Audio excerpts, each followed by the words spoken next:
Bonsoir et bienvenue à cette session d'information. Place au titre.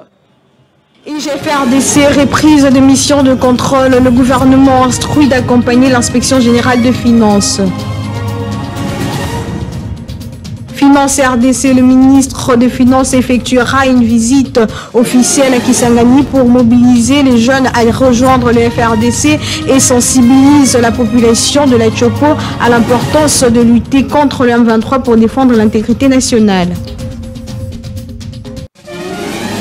Gouvernorat à Kinshasa, le gouverneur Daniel Bumba Lubaki récupère légalement les sites d'enfouissement des Passa. Gouvernorat Congo Central, le vice-premier ministre et ministre de l'Intérieur Jacquemin Chabani lance la vulgarisation de textes légaux de sécurité. Encore une fois de plus, bienvenue à cette session d'information. Ouvrons-les avec cette information de l'Hôtel des Villes à travers une correspondance adressée au gouverneur de la ville-province de Kinshasa, Daniel Bumba. La Banque mondiale réitère son engagement d'accompagner la ville dans l'aménagement et l'accessibilité du site Passa. Tessia Somba pour les commentaires. Dans cette correspondance, la Banque mondiale a confirmé son engagement à soutenir la ville dans l'aménagement et l'amélioration de l'accessibilité du site. À son tour, le gouverneur de la ville a remercié la ministre d'État, ministre des Affaires foncières, Akassia Bandoubola, pour son implication.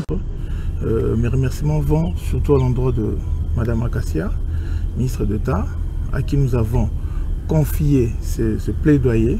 Et ça a été une bataille qui n'était pas facile. Nous avons fait cette bataille justement juridique et elle a fait preuve d'un grand dynamisme. Je pense que, y compris l'ensemble du gouvernement représenté ici par le ministre qui est un peu notre interlocuteur, notre porteur de voix au sein du gouvernement, le ministre de la Ville ici présent, nous avons pu récupérer ce site et la ministre d'État nous remet l'arrêté pour justement que nous puissions aller un peu à l'optimiser, à optimiser notre politique d'assainissement. On ne peut pas faire l'assainissement si on ne sait pas là où jeter les immondices. Donc aujourd'hui, il fallait d'abord, en premier lieu, récupérer ces sites. Merci au gouvernement, merci au chef de l'État, comme je disais tantôt. Merci particulièrement à la Mineta, parce qu'enfin, Kinshasa a un endroit où nous pouvons jeter les immondices. Kinshasa produit journellement autour de 12 000 tonnes de déchets. C'est quand même énorme. Alors il fallait penser à un endroit où on peut justement penser à mener notre politique de gestion des déchets. Certes, il est vrai, il y a encore un travail à faire. Il y a un projet de la Banque mondiale qui va nous aider à aménager les sites. Il y a encore le pont qui n'est pas opérationnel, mais c'est déjà une grande victoire. Nous allons aménager le pont pour faciliter l'accès. Mais nous pouvons dire qu'aujourd'hui, Kinshasa a franchi une étape importante pour la politique d'assainissement qui doit se mener à Kinshasa. Vous comprenez que Kinshasa, aujourd'hui, on ne peut pas être fier de ce que nous vivons. Il y a plein d'immondices qui pilulent la ville.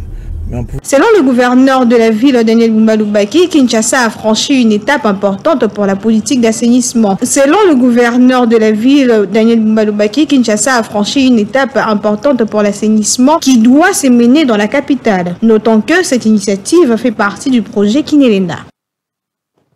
Le ministre des Finances, Doudou Fwamba, et sa délégation arriveront à Kisangani dans le cadre d'une campagne de sensibilisation visant à galvaniser les forces vives de la province face à l'attaque croissante de rebelles M23 dans la République démocratique du Congo. Cette annonce a été faite à la presse locale par le coordonnateur national de sa fondation, Trésor Boutamba, qui a précisé que la visite du ministre aura pour objectif de sensibiliser les populations, de barrer la route aux criminels rebelles de M23 et de mobiliser les jeunes à rejoindre les forces armées de la République démocratique du Congo afin de combattre cette agression injuste soutenue par le Rwanda. À travers sa fondation, le ministre des Finances appuiera cette campagne par deux messages forts incitant l'unité nationale et à la solidarité face à l'ennemi commun. Signalant qu'à marge de cette campagne, l'Argenté nationale échangera avec les leaders locaux, les jeunes et responsables communautaires pour discuter de messages de renforcer la sécurité dans la région, d'assurer un soutien logistique au FRDC et de coordonner les efforts pour lutter contre l'influence néfaste du M23 et de ses alliés. Le gouvernement a été instruit d'accompagner l'inspection générale des finances dans la relance de ses missions de contrôle au sein des entreprises publiques, d'après le compte-rendu du 34e Conseil de ministres lu le vendredi 7 mars 2025 à la Radio-Télévision nationale. Le président de la République, Félix Tshisekedi, a engagé la première ministre, les vice-premiers ministres de l'Intérieur et Affaires coutumières, ainsi que le ministère concerné exerçant la tutelle des entreprises et établissements publics d'accompagner l'IGF dans le cadre de l'accomplissement de ses missions. Le porte-parole du gouvernement a fait savoir que cet accompagnement s'inscrit dans le cadre de la reprise de mission du contrôle de l'IGF, interrompu depuis le mois de mai dernier, et le lancement du programme de ses actions pour l'année 2025 avec une ligne de conduite bien précise concernant les matières à contrôler. Le chef de l'État a attiré l'attention de l'inspection générale des finances tout en précisant que cet exercice ne devrait pas être un point bloquant le fonctionnement normal des entreprises, des établissements publics, des entités territoriales décentralisées. Rappelons qu'une réunion de sensibilisation à la reprise de mission de l'IGF et le lancement du programme des actions 2025 de ces services publics avait eu lieu mardi sur l'instruction du chef de l'État, présidé par le directeur de cabinet du président de la République et en présence de mandataires des entreprises publiques et des établissements publics. Orientons-nous au Congo central. Après la réunion du comité provincial de sécurité, le vice-premier ministre, ministre de l'Intérieur, Sécurité, Décentralisation et Affaires coutumières, Jacquemain Chabani, a lancé la campagne de vulgarisation et fonctionnement de comités provinciaux et locaux de sécurité en présence du gouverneur Grace Bilolo au Congo central. TCO Somba nous en parle de plus. Cette initiative a pour but de consolider la gouvernance en matière de sécurité au niveau local et d'encourager une plus grande participation des citoyens dans le rétablissement de l'autorité de l'État. La cérémonie de ce jour m'offre l'opportunité de renouveler mes hommages les plus déférents au président de la République, son Excellence Félix Antoine Tshisekedi Tshilombo, chef de l'État, pour ses efforts et sa volonté de maintenir la paix et la sécurité dans le pays. Aux participants d'en faire bon usage dans vos services respectifs pour le bien suprême de notre pays en général et de notre province en particulier. Lors de son allocution inaugurale, Jacquemain Chabani a souligné la détermination du gouvernement de la République démocratique du Congo à réorganiser la politique de défense et de sécurité en se centrant sur 6 rôles stratégiques: connaître, prévenir, anticiper, dissuader, protéger et intervenir. Mesdames et messieurs, membres des comités provinciaux et locaux de sécurité, et particulièrement vous, les chefs de quartier, de groupements et de rues, vous constituez, avec les textes de loi qui vous ont été distribués, la base et le socle de la protection du territoire et de la sécurisation des personnes et de leurs biens. Désormais, la tenue régulière des réunions de sécurité, avec la participation des responsables des services et celle de la population, notamment lors des réunions des comités de sécurité élargis, est une obligation. L'établissement des comptes rendus de réunion et leur transmission à la hiérarchie dans les délais requis feront l'objet de missions de contrôle et de suivi et évaluation.